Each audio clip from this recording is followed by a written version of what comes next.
আল্লাহ তাআলার মসজিদ সমূহকে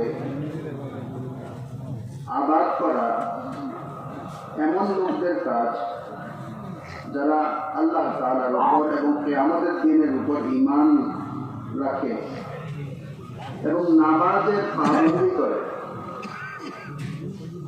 এবং যাকাত আদায় করে এবং আল্লাহ তাআলার উপর এমন ভরসা করে, এমন তাওয়াক্কুল করে যে আল্লাহ তাআলাকে ছাড়া আর কাউকে ভয় করে না, এমন লোকদের ব্যাপারে ইয়াকিন করা, আশা করা।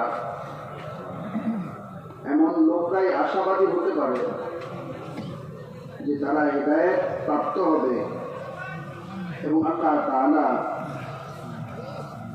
এরকম অর্থাৎ এমন লোকদেরকে হিদায়াত দেওয়ার ওয়াদা করেছেন।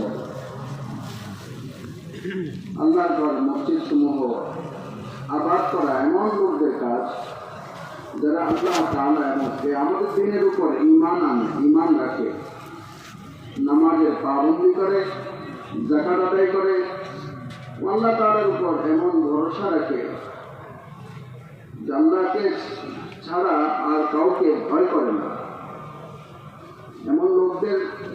এমন লোকরাই আশাবাদী হতে পারে যে তারা হিদায়াত প্রাপ্ত হবে, অর্থাৎ আল্লাহ তাআলা এমন লোকদেরকে হিদায়াত দেওয়ার ওয়াদা করেছেন।